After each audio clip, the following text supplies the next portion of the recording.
This Right now. conference will now be recorded.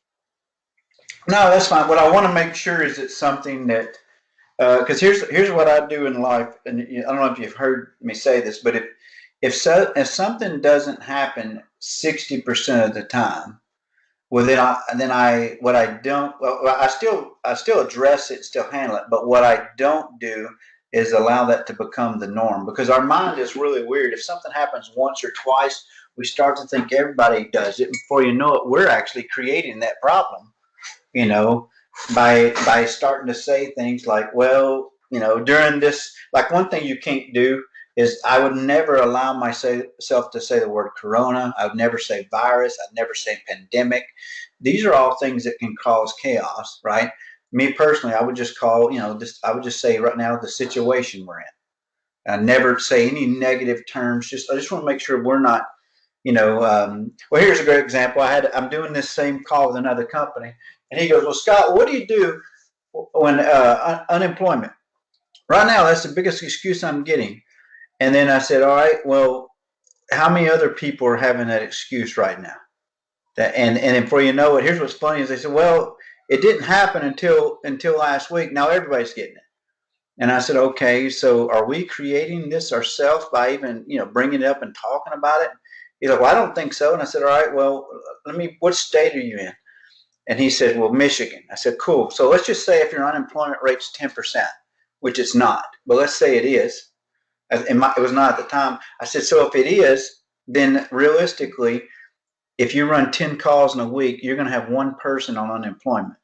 So what about the other 6 or 7 you're telling me are now saying this? So what I'm getting is, y'all are starting to accept excuses when they don't even logically make sense.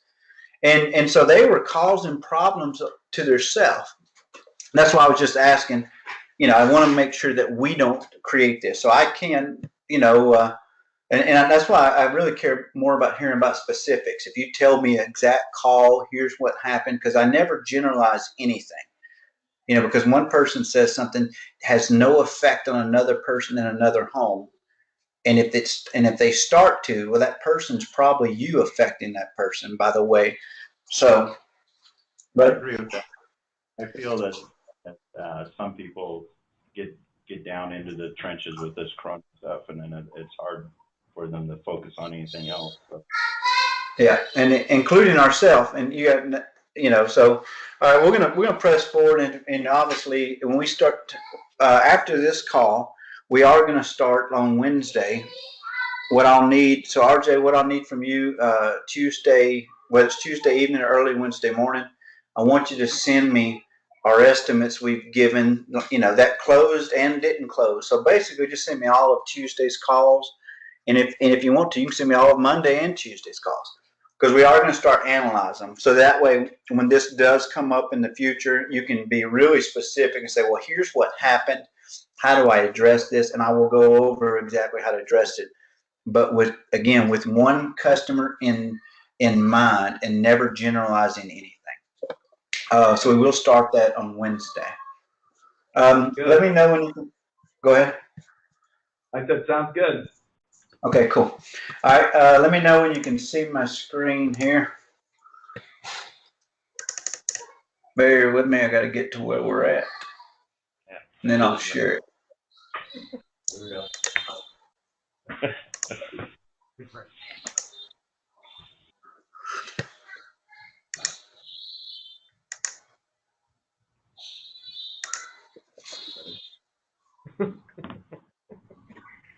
All right, can you see my screen?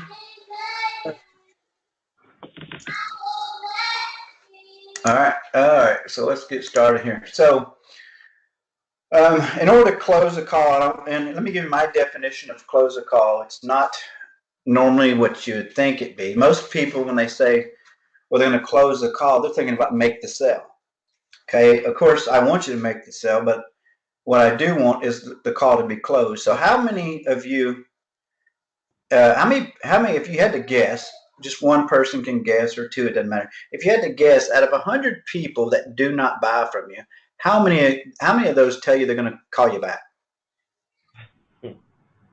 More than half, 67. Okay, so more than half. So if you didn't close 100 calls, then 50%, tell you they're going to call you back. Now, of that, how many call you back? 10%, 5%. 10%, 5%. Okay, cool. So I will tell you this: when we tracked it, we tracked 5% would call you back. Now I will tell you something. I never want anybody to call you back. Period. Because if somebody calls you back, what that does is, if you just heard me say, if 60% of people don't do something, then I'm not going to ever use that information to make a decision on it. And I don't let 10% or 5% of people do something ever let me make a decision on, because then I really screw up what I'm doing. So let me explain that. So if somebody told me they're going to call me back and they do, well, what that does do is that gives you false hopes that somebody else is going to call you back, and especially if it's only 5%. That's terrible. And so you're now in the home and they're going, well, I'm going to call you back. And you now got this little thing back in your brain saying, well, they called me back. Maybe these people will too. And it forces you, or can cause you, not to do what you need to do. So what I'm going to go through is show you how to close a call. And by doing that, that means we got the sale or we did not get the sale, and it's dead. Right? And because the follow-ups will kill you in this business. And when you learn to close the call, you either get it or you don't. There's no such thing as follow-ups. So this is what we're going to walk through, and just show you how this works. And it is a science and an art to it, but I'm going to give you the steps. I'm going to show you how to do it. So in order to close a call, right, you have to narrow down to one product. Meaning that you should, like today, just think about yesterday. Did anybody in the room give 2 or 3 estimates and leave that call with that customer not narrowed down to one product? Did that happen to you yesterday? Anybody?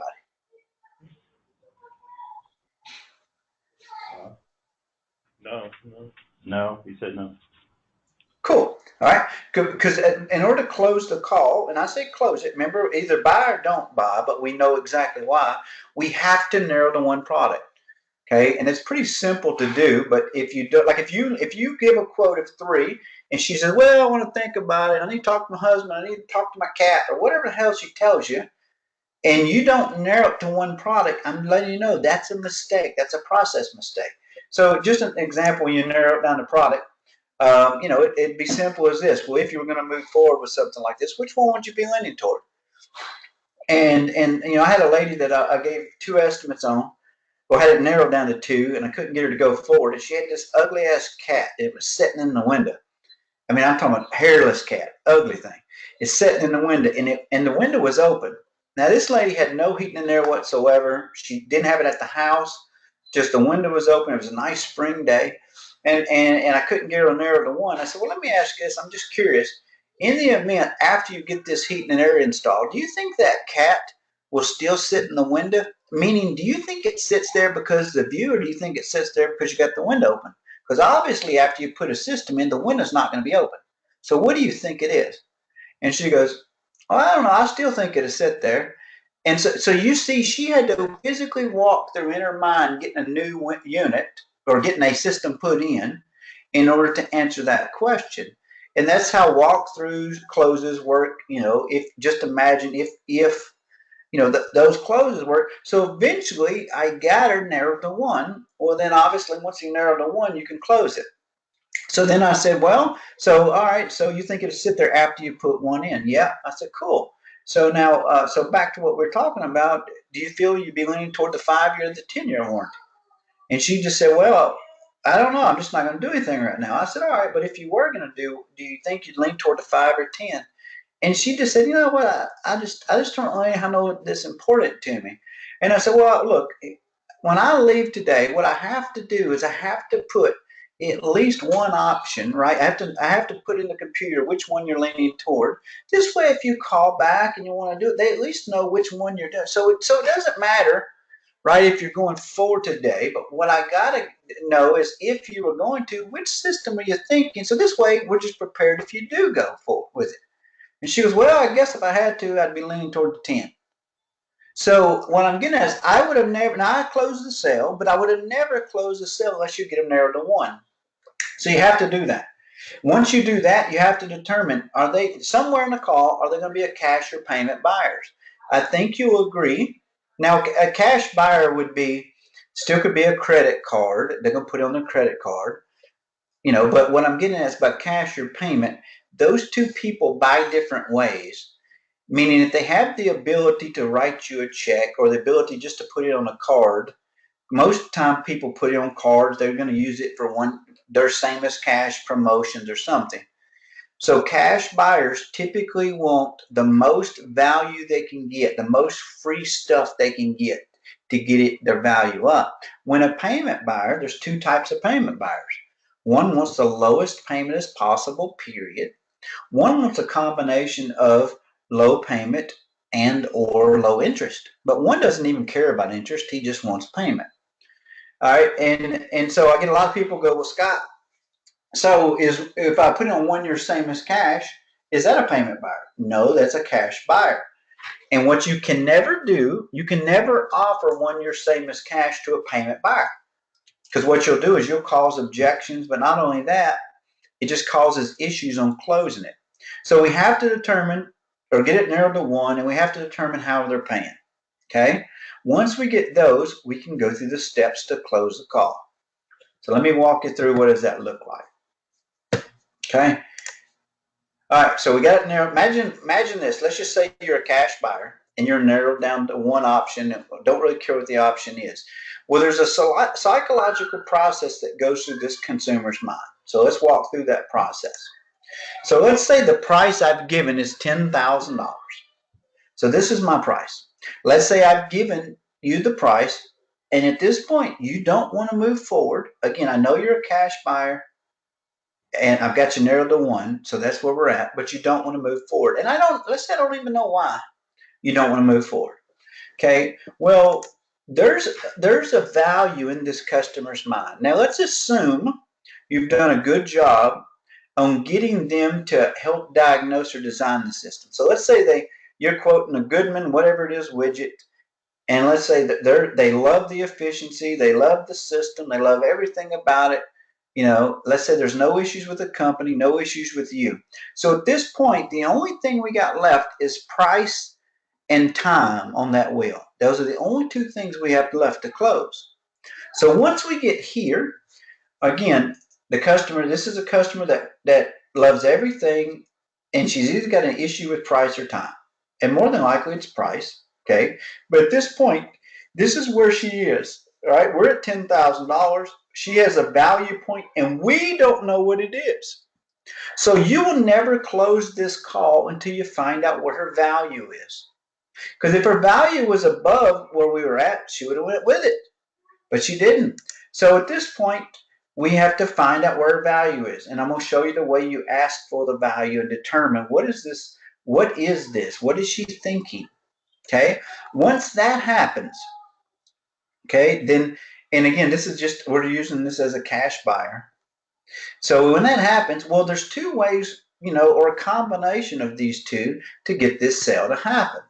All right. So one thing is, well, we can raise her value above our cost, what we quoted. And so this would be done by either giving away something that has, that value. So if we're truly at 10,000 and she's at 3, it's not good enough just raising your value to 10,000. And there's a lot of series of steps you can do this. Like you could actually go back and just and reestablish the current value.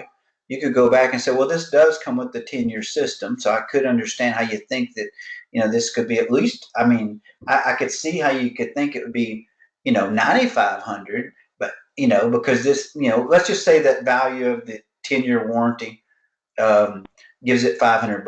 You can say, I can at least see how this would be 9,500 because that thing's about $500. And what you're doing by making that statement, you're now trying to get her value from 8 to 8,000. 8,000 to 8,500. You're trying to raise her value through reestablishing it. There's a way to do that. But let's say you can't. If you can't, the only way this person's going to move forward is for you to blow her, away with that value, meaning that you're going to have to throw in something. And now here's where it comes down to it. I'm going to show you how to close this, and then we're going to leave it up. So, Troy, are you on the call, right? What's that? Yeah, I'm here. Yeah. So we're going to show these guys how to close the call, and then it's going to leave it up to you. Meaning, so if we threw in $3,000 worth of retail product, like for example, an air scrubber. What's an air scrubber in your area sell for? $1,800, and it costs you $450. So you might be able to throw in an air scrubber, and if you saw that, that got me to $9,800 in value. Still not enough to close it, right? But maybe I was able to throw an air scrubber and something else, maybe a longer warranty, maybe a service agreement. And then once we do that the proper way, if we get our value above 11,000, well, she's going to say, let's do it. Well, at that point, we leave it up to Troy if he's going to do it, because we don't have permission as a comfort advisor to throw these products in, nor do I want you to throw them in, because you can lose credibility. So I'm going to show you the right way to do it without losing credibility, and then we leave it up to Troy. But that's one way, is we have to raise our value above the 10,000. Okay. The next way is, well, you could lower your price.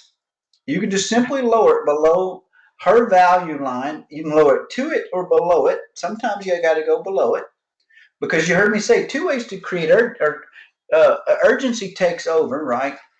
When value's not there. Well, also either throwing in more value or lowering the price creates urgency for them to move forward. So, and again, as we talk about this, well, we have to create our price book designed to do this type of stuff. If we're going to start lowering our price, we have to understand our install spots. Like how many crews do you have, RJ? 3.5 right now, 4. Okay, so if we got 4 crews, and is there ever a day right now that we don't have a job for a crew? Not right now. Not right now. But yes, there is.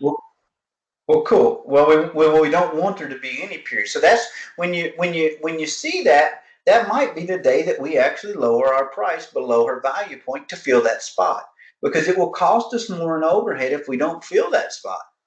Okay, so we have to do either raise our value above our price, or we have to lower our price below their value, or I put right here, or just a combination of both. It could be that, maybe we give a $500 discount and we throw in an air scrubber. Okay. And so I'm going to show you, but again, even if you look at that, there's proper steps to do this without losing credibility. So we are going to go through first, how to close the customer with when it's solely on price, meaning I'm going to show you how to close the steps, do the steps, and we're going to do it on price. After we do that, I'm going to show you how to do it on value. And the reason I show price first is that's the easiest way to do it. Now, me personally, when I'm in the home, I'm going to show you, I do the concession close based on value first. So I'm doing it backwards here than I would in the home, but it's just because the price is easier to learn to close than the value is until you learn the steps. Okay. All right, so let's go ahead and look and see what does that look like. So is it about the price? Well, first of all, you have to determine, you heard me say in this example, that they felt good that we presented the right solution. So before you try to close on price and learn these steps that I'm about to show you, you have to determine, is it really about the price? Because I think you'll agree, is if you're on a tech turnover, if they don't feel they need a new system, you could cut the price in half and they're still not going to move forward because they don't feel they need it. So you just want to make sure there's no issues there. So a lot of times I'll say something like this on a tech turnover. If I can't close them, no, they're just wanting to think about it. They're not telling me what it is. I'll say something similar to, hey, so Troy, do you don't mind if I ask you another question? Is that okay? He said, sure, that's fine, Scott. Well, let me ask you this. Do you truly feel you need a new system and what I quoted you is the best thing for you? Or do you see another way to fix this problem? And you might see that consumer goes, well, Scott, no, actually, I don't feel I need a new one at all. The technician was out and just said, y'all were having a contest, and the more quotes he could get in the door, the better chance he has at winning a contest. And you're going to hear some stupid shit like that if you ask that question. That's why So that's why it's really important for you to open the system up, because you'll overcome that earlier in the call. Because if you find that burnt contact or you find issues with mold and stuff, they're now going to determine they need it, even if they didn't feel they did. So I'm just going to list you these. We're not going to spend time on them. You do have to confirm the first three pieces, and the better you do at selling yourself, right? And the better you do at getting them involved and opening the system up, then like me personally, I don't confirm any of these 99% of the time, because I do such a thorough job of getting them to tell me what they want. So they don't feel like I'm just pushing a brand or pushing a product on them. But I'm just making you aware of you. In order to close the call, you will have to make sure that there's no issues with these, or just get really, really, really damn good at overcoming them. So there is no issue. Okay. So then once you do that, let me go over what's called, and I say that. So let's say I'm at your house, brand new customer. It's a turnover. Let's say Troy's the customer, and at this point, what I quoted him, he feels good with, right? He feels good with the company, good with me. At this point, he just doesn't want to move forward, and I don't know why. Okay? So there's a concept or a close called the magic question close. All this means to you, Troy, is whatever close that I'm most comfortable with, I'm going to ask you questions that put you into this close. So this was written many, many years ago by a guy, I don't remember who, but the idea was, if he's comfortable and can use this close to get a sale when it comes up, well, then what he's going to do is put you in that close. Like you remember me saying there's a close called the time commitment close. That close works so well. I've got a sales guy who couldn't sell crap, but what he did was he put customers into that position to where that close worked. So here's the way it would work. I'm going to now magic question you into the concession close. And here's how this works. Okay. All I'm going to do is say, if I don't really know what's up with Troy and I can't move him forward, but I feel good about he's good with the company, me, and the solution, I'm just going to say, so Troy, if I understand you correctly, right, you would like to move forward with this project, just not right now because it's too much money. Is that what you're saying? Something like that.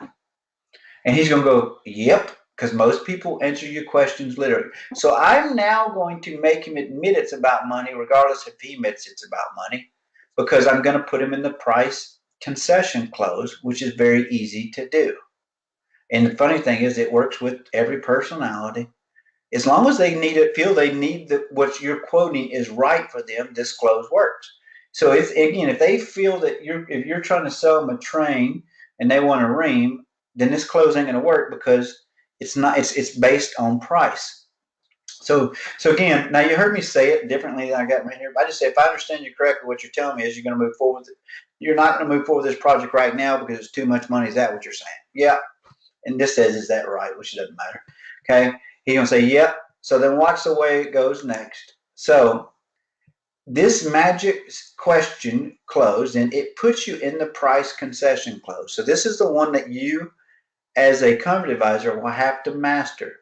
Once you master the price concession close, you'll then learn to switch that over into value, and you can start there more than the actual price. And then you'll learn to do a combination of both. So here's how the price concession close works. Okay. So if I said, all right, so Troy, if I understand you correctly, you don't want to move forward right now. You are going to move forward, just not right now because it's too much money, right? He said, yeah, Scott, it's too much money. So I can understand that, So what you're saying is, what if I was able to ask let's see, it looks like here. Look right here. I want you to see this. You see where it says help? You're going to see, I use this word help a lot. You remember me earlier? Reciprocity. If I do a favor for you, you're going to do a favor for me. The concession close, the way it works is it comes down to them doing a favor for you. And if you've done a really good job of helping them, doing everything in the right decision, you save them money a few times a call. This is why it works so well. So let's say he said, yep, Scott's too much money. Okay, I understand that. So let me ask you this. If I was able to call my boss and somehow get him to agree to a price that you are more comfortable with, would that help you out? So again, let me repeat that. So if I was able to somehow, call my boss and get him to agree to a price that you are more comfortable with, would that help you out? So here's what's going to happen. They all say the same thing, which is ironic. They all go, well, yeah, but it's got to be a lot less than 10,000. Okay. Now, if they say no, though, you probably missed something. They don't think they need the unit. They don't, there's some issue there. But let's just say most of them, I'm telling you, 99% will go, yep, but it's got to be a lot less than whatever you quoted. Okay.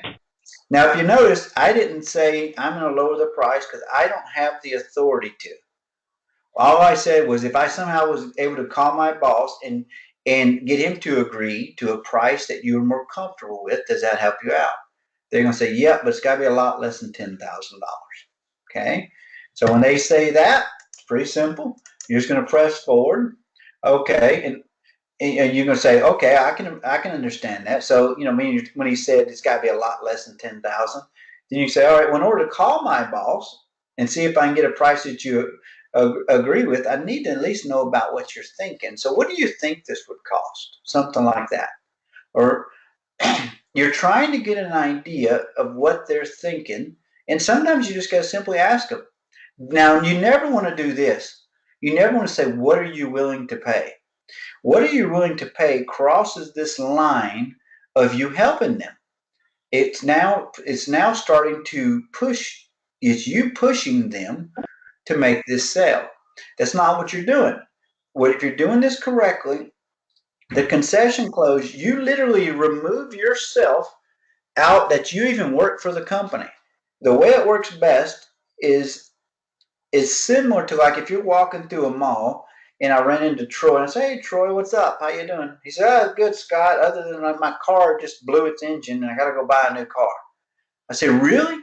I happen to know a guy that owns a car lot. If you want me to, Troy, I'll call him. Well, yeah, Scott, I'd appreciate that. So the way this concession clause works is if you literally remember, you're a liaison between the customer and the company. If you get to where you're doing the price concession clause, you have one job, and that's to get this customer the best value at the lowest price they can get, and you leave it up to your manager to see if he'll do it. That's all you're doing. And then at that point, it will fall on Troy's plate. Does he want to accept the job or not? Okay. So when he says, yeah, it's got to be a lot less than 10,000, you're going to say, all right, I can understand that. Let me ask you this. So I'm going to go give my boss a call, right? And when I give him a call, I need to know about what you're thinking. And then if he can do it at a price that you're more comfortable with, that would help you, right? Well, sure it would. All right. So about what are you thinking? And if you go, well, I don't know, that's why you're here. I can't tell you how many times they tell you that. And then if they don't give you an idea of what they're thinking, okay, then you got to start just layering in amounts. So if we're at $10,000, I might just say something similar to this. Or if we're at $8,000, I might just say, so if I was able to call him somehow get him agree to 7,800, does that help? Now you notice I'm saying, does it help? I'm not saying, will you do it? But this logically, it's the same thing. It's just a different way to ask it. So again, I'm trying to find out what he's willing or what he's comfortable with. And the way you ask it, you just say, I need to know about what you're thinking. And he might go, I have no idea. That's why you're here. All right, well, if I was able to somehow call my boss and get him to agree to 9,800, does that help? And I don't want you to go from 9,000 or 10,000 to 9,000. I don't want you to go from 8 to 5,000. There's a thing called time heals all wounds, and the reason time heals wounds, right, is because as time passes, we start to forget about things, and those in the same way in sales, it's like this. If I had to have Troy work this weekend, right, and run calls this weekend, I don't tell him Friday night because he's not going to be good with it. I would tell him, hey, Troy, I'm probably going to need you on Monday morning. I'm telling Troy, I'm going to need you this Saturday to work. He's going to be like, that's bullshit. I don't want to do it. So, but I brought it up early enough that by the time Saturday gets there, he'll be okay with it, especially if I layer in a few conversations in between. So you want to chunk this amount down So if we're at $8,000, look, I'm just going to say to 7,800. If I can somehow get my boss to agree to 7,800, does that help you out? No, it's still too much money. See? Because that's what they're going to say. All right, well, somehow if I can get them to agree to 7,600, does that help? You're just going to chunk it down in little bitty pieces, $200 to $400 pieces. Okay? And then, now here's the key to this. I want you to pay attention to these next two words. These are persuasive words. So if I got to 70, let's say I started at 8,000, I got to 7,600, and Troy goes, no, it's still too much. I said, well, surely 7,400 would help if you agreed to that, wouldn't it? And you watch. Now, and I don't have a camera, I say that, like, if here, I tell you what, let me do this, and I'm gonna let you all watch the person in the room. Okay, is there, and I'm assuming, Troy, we don't have anybody in the room that's hourly, is that fair? That's fair. All right, so here's what we're gonna do. Give me a name of somebody I can ask questions to. Drew. Drew, all right, and can y'all see Drew? If I ask him questions, can you look at his face? Yep. Yep. All right. So, Drew, I want you to imagine that you make $15 an hour and that you're a dispatcher. That's what I want you to be. So, as of today, for these questions, you're a dispatcher, okay, and you make $15 an hour. So, I'm going to ask Drew some questions. Now, Drew, what I want you to do, I can't see you, and so I'm just going to ask you some questions. I want you to answer these questions honestly, okay? And just try not to think that everybody's staring at your face and they're going to read your body language. And the cool thing was, I can't see your face, but if I was there, what I'm going to do is show you, as company advisors, how do you read your customers' body language? Because they'll tell you when they're buying. And so, Drew, I'm just going to ask you some questions, okay?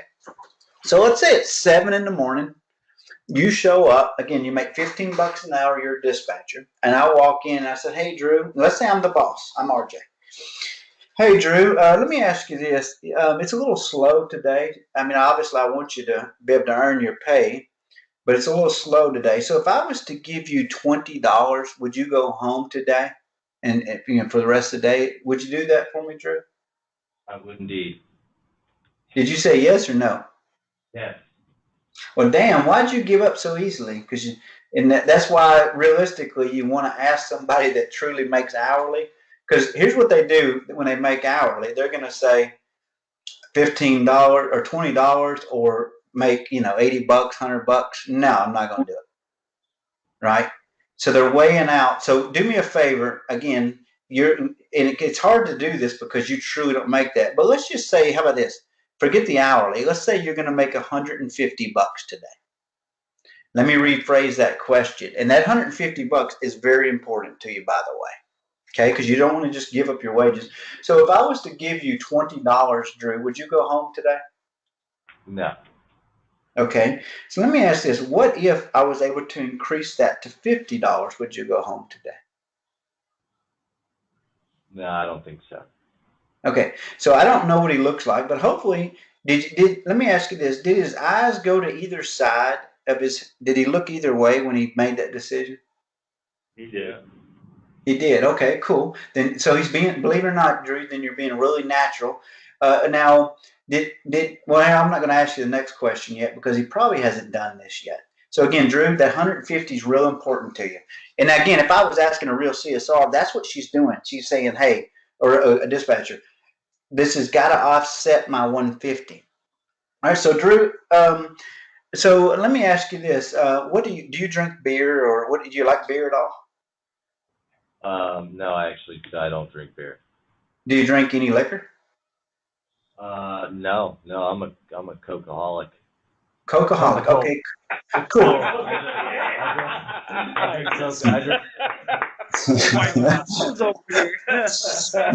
I got you recorded saying you're a Coca-holic. That's sweet. That's recorded. That's recorded for sure. Coca-Cola. Sure. All right. Hey, so what's your hobbies? What do you like to do? I play video games and garden. Video games and garden. Cool. All right. I'm the worst gardener in the damn world.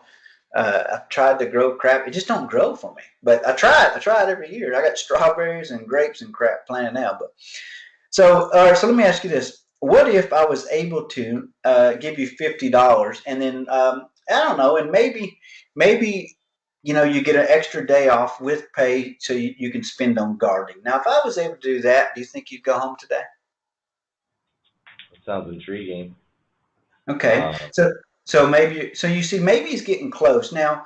I don't know if he, and again, these aren't really his emotions because it's really not him. But if you're in the home, what I want you to watch for, the minute you ask that customer, if I was able to somehow get my boss to agree to a price you're comfortable with, would that help you out? Right? Most of them at this point will say, yeah, but it's got to be a lot less. When you throw in that first number, let's say it was 7,800, I want you to watch them. If their eyes go to the left or the right, okay, you've probably heard people say, well, if people look away when they're asked a question, that means they're lying. I'm going to tell you that is so inaccurate. It doesn't mean they're lying. What it does mean is they're actually thinking about their answer. And the longer their eyes stay over at one side does mean the longer they're thinking about the answer. And the longer they think about it is better for you. So if I was to say, if some how I can get him to agree to $7,800, that help you out. If he doesn't look to the right or left, or if he doesn't either bite his bottom lip, none of that. If he doesn't tilt his head to the left or right, either all three of those are indicators that he's thinking about my answer or thinking about his answer. So if he doesn't do all of those, okay, go ahead and throw another one out. If he doesn't do it again, maybe I've narrowed it down to $7,600, $7,400. He doesn't do it again.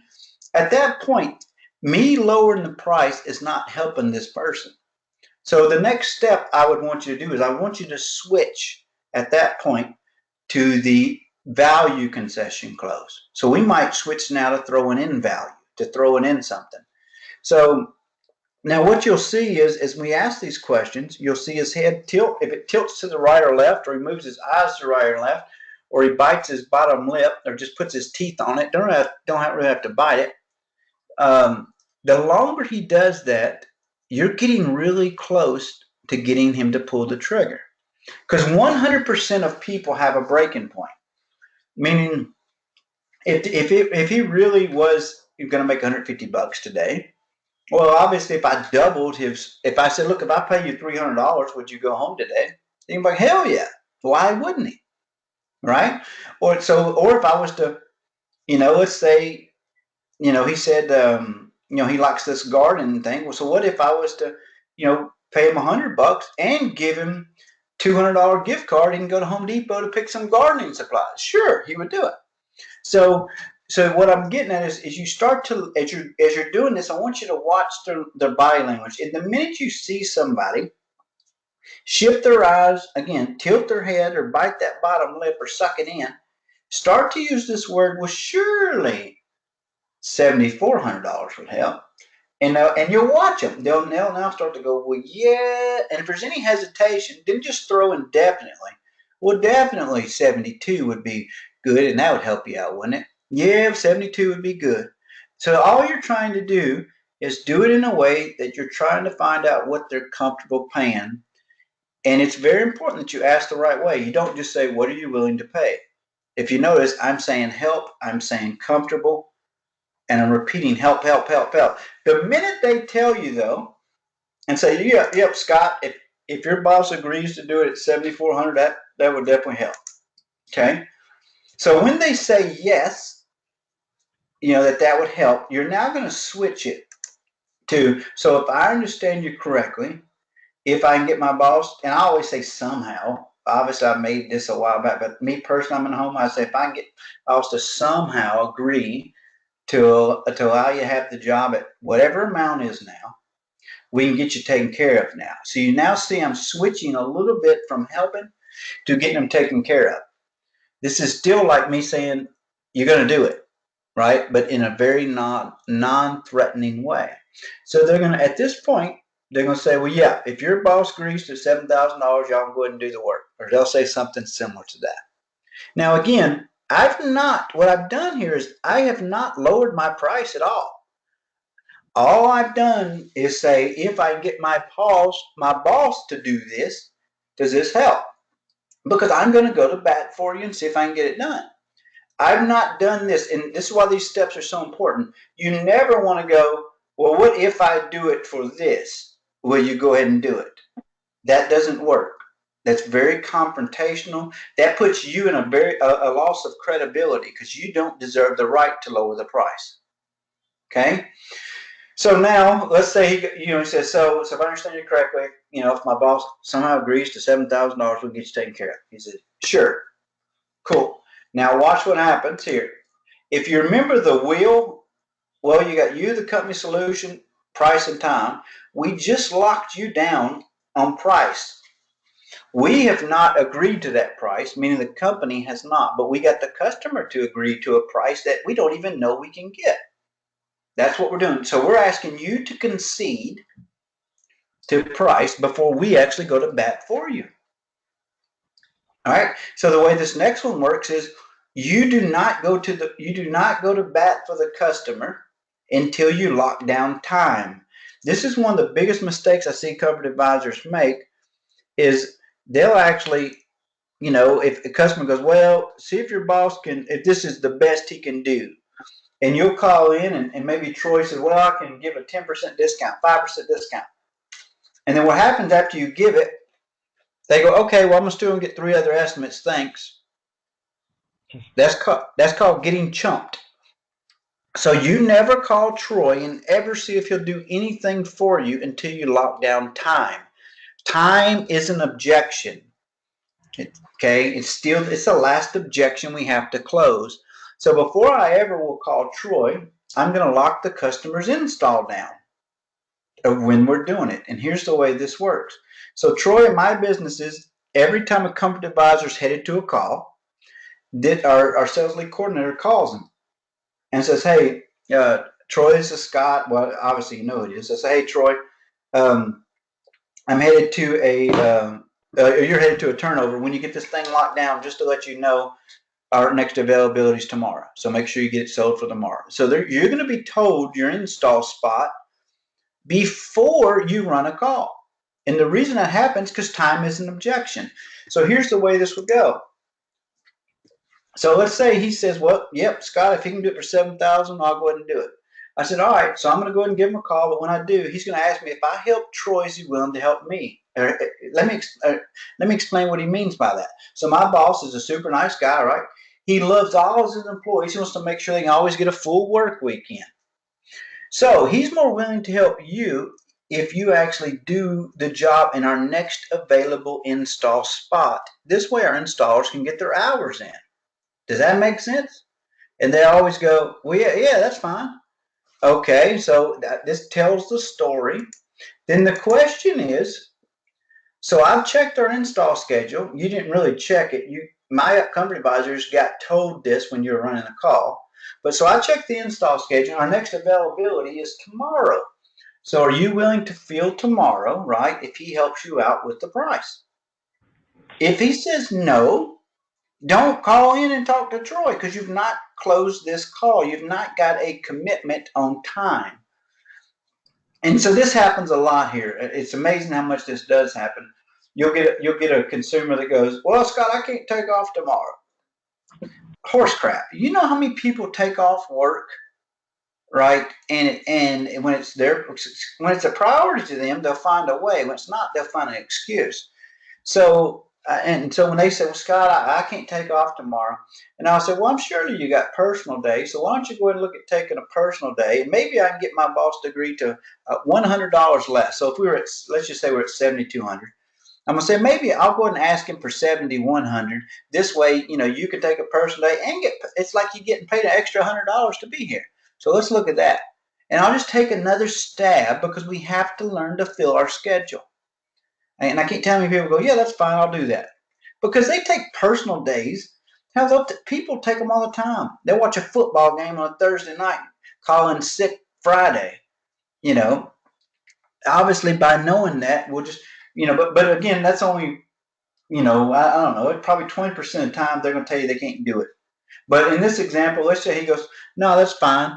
So if we can, if I will agree to tomorrow, if he'll agree to price.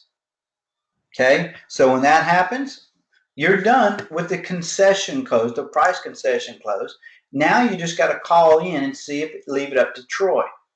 Okay, and that close is called the high authority. I'm going to send you obviously all the scripts on these, but that's called the high authority close. Now, Troy, the high authority close, the concession close is done by the comfort advisor in the home.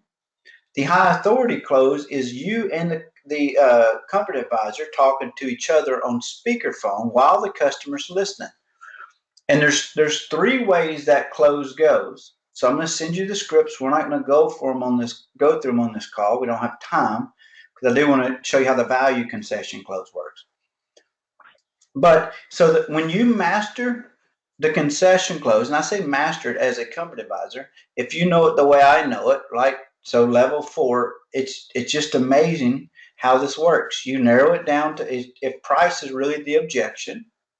You can simply just go, look, so if I understand you correctly, you want to move forward with this, just not right now because it's too much money. Is that what you're saying? Yep.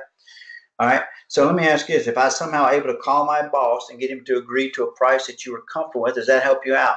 Well, yeah, it's got to be a lot less than whatever. Well, I can understand that. But if he was able to agree to a price you're comfortable with, that would help you, wouldn't it? Sure it would. All right. So in order to call my boss, I need to know about what you're thinking. So you're thinking maybe somewhere near 7,800 would help you out? No, still too much money. All right. Well, I mean, what do you think if I could get him to agree to 7,600? Does that help? Well, that's better. Well, surely 74 would be. And so you see, once you know this, it happens just like that. You're watching this body language. I'm going through these steps. Once he agrees, then I'm going to say, all right, so if I understand you correctly, so if my boss agrees to 7,200, at this point we can get you taken care of. Yep. All right. So I'm going to go ahead and call my boss. In order to call my boss, I need to, in order to call my boss, or when I call my boss, he's going to tell me if I help you, if I help Troy, is he willing to help me? Let me explain what he means by that. So my boss, Troy, is a super nice guy. He wants to make sure all of his employees have, they're able to get a full work week. So when I call him, he's going to say, Scott, if I help Troy with price, is he willing to help me and do it in our next available install spot? Because he's basically, Troy, he's more willing to help you if you help fill that next available spot. That way his guys can get his hours in. Does that make sense? Sure does. Okay, cool. So I happened to check our schedule before I came out, Troy. Our next available install is tomorrow. So are you willing to do it tomorrow if he's willing to help you on price? If he says yes, you go ahead and do the high authority close, which I'm going to send you scripts to. All right, so let me show you the value concession close. Works the same way, but so if I understand you correctly, so RJ, how do y'all give options? Like, what's your options you give? What do they look like? Is it 5 different systems? Yeah. Well, 3 to 5. we have 5 different options, but typically when the guys, well, they're about a good, better, best type of scenario.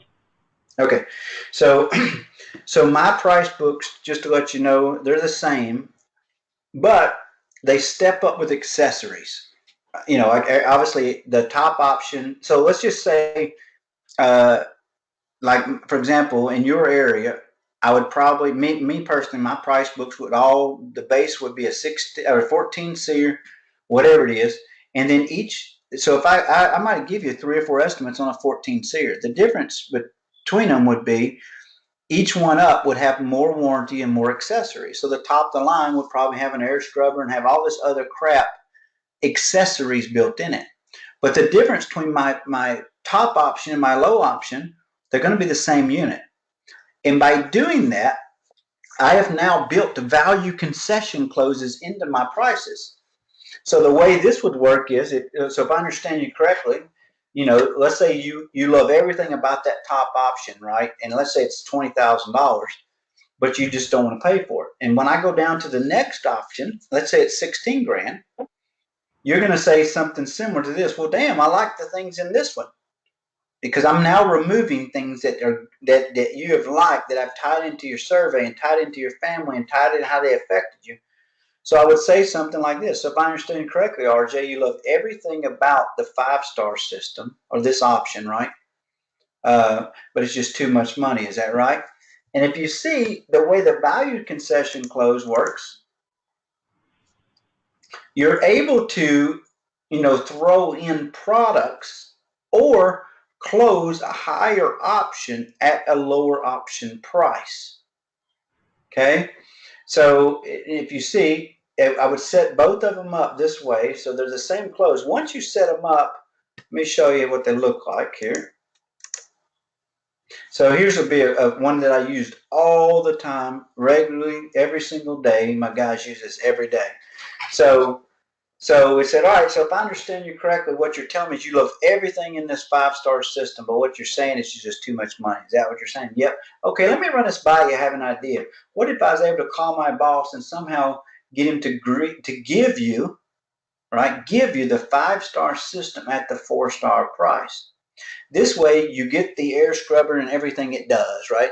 This way, and if you had, kid with allergies, and that's why I was talking about the air scrubber. I said this way Mary gets to help her allergies in the home. Your wife gets to dust less, as you mentioned, she dusts a lot, whatever. And so you get all these benefits, and it's going to also save you about $4,000. Now I don't know if Troy is willing to do that, RJ, but I don't mind asking. So if he did that, gave you the 5-star at the 4-star price, does that help you out? Now, you can't do this unless your price book is built for this way. Like if your top is a 21 SEER variable, the next one's a 18, the next one's a 16. I mean, you can't do a 21 for the price of 16. You just can't do it. And that's why you have to, in order to do this way, you have to have a price book that's built this way. So I don't see y'all having that price book. So right now, here's what the guys do that don't have a price book built that way. Let's say your customer really likes your option number 2 or 3 or whatever that option is, right? And then they say they just don't want to move forward. And you said, well, so if I understand you correctly, you love everything about this one, but at this point, you're just saying it's too much money. Is that right? Yep. All right. Well, let me run this by you, get an idea. So let's say you still had the air scrubber because you got a survey and they were interested in it. So what if I was able to call my boss and somehow see if he was able to go ahead and give you the air scrubber? This way, whatever you get done, again, the allergies, and you're going to go through the benefits. This way, little Timmy gets all the benefits or whatever he gets, right? And more importantly, it saves you about $1,800. Now, again, RJ, I can't tell you that Troy's willing to do that, but I don't mind going to bat for you. So so I'm going to call him, and if he's willing to throw in this air scrubber at no charge, with you for going with the system, does that help you out? So all I'm doing now is I'm throwing in a product. Now, again, I'm not throwing it in. I'm just walking him through. Would he make the decision to do so? Let's say that he goes, yes. I still might call Troy, and Troy says no. There's 3 ways Troy's going to be able to take that conversation. Like if we're booked out 3 weeks, Troy's going to say no. But if we need a job for tomorrow, you better believe Troy's probably going to take that damn job for tomorrow because we got to learn to fill those spots. Once we fill them a little bit, we can be a little more lenient. But then here's the other thing. Let's say Troy does accept the job, whatever, whether it was due to price, due to value. Let's say he accepts it. What you have to do is leave the call and say, how did I end up here? And are we okay with where we ended up? Because if we're not okay where we ended up, we got the sale, but we didn't want it, right? Well, we got to learn, how did my value end up at $3,000 below where our book price is, or $4,000 below our book price? So what questions do you have? I know it's a lot of information quick. What questions do you have right now? Questions? No questions. Well, on my side, say they get down to that $7,200, and we do have that spot open. Do you suggest we just go straight to it, or do we come back with something? Okay, there's 3 ways that's going to go, and I'm going to send you the manager details. Here's what happens. One of them is you accept it, and it's pretty simple. Let me look at my time. Yeah, I only got 3 minutes, so I don't have time to go through. One of them, you accept it, right? You just accept it. Now, there's a scripting to accept it. Another one is you make a counteroffer, and there's a scripting to a counteroffer. And the last one is you just decline it. So let's say that RJ says, well, Scott, I'm willing to go ahead and fill tomorrow's spot, but I'm only willing to pay $2,000. And let's say it's a $10,000 job. Well, your job is still to go to bat as a company advisor, right? Now I might go, no, really, what are you willing to pay, and try to get him to bump it up. But let's say he says 2,000. I'm going to call in. Troy's going to say he's going to decline it, but he's not even going to make a counteroffer, because at that point it's so low. He's just going to say, Scott, I tell you what, buddy, I can't do that. You know, obviously we'd lose money at that. But tell the customer I appreciate him trying to help me get my guys' hours in. And then in the future, if he gets serious, just let us know. So you're either going to accept it, you're going to make a counteroffer with scripts, or you're just going to decline it very nicely and not make an offer. And I'm going to send you the scripts on those. Okay, so unfortunately, we are out of time. Let's see here. When they say yeah, oh, the same thing as when they say yeah, you're still going to just lock them down. You're going to lock down the next available spot before you call into Troy. And then after you do that, you just literally just call in and do the high authority close, which I'm going to send you a script. So Troy, what I'm going to do is I'm going to email you everything on the concession close. I'm going to email you this call. I'm also going to email you the comfort advisors high authority scripts, and I'm going to email you your high authority scripts. It's very important that and I say that y'all do those similar to those, because you're going to see your counter offers are solely relied. I say that the success on them is your ability to go through it, because once they go to bat for the consumer, if they do it correctly, they're now adding extra value by going to bat for the consumer. And that's why the counteroffer works. If they don't do a good job of going to bat, if they just call and say, hey, Troy, I got a guy here, he's willing to pay $8,000. Can we do it? He did not add any value. So let's make sure we go through the steps on that when I email you as well. Sound good? Sounds good. All right, do me a favor. So after today, email me your results of today and results of tomorrow before Wednesday's call. I'd appreciate it. You got it. All right, thanks, y'all. Have a good one. Take care. Bye-bye. Y'all better sell everything today, tomorrow.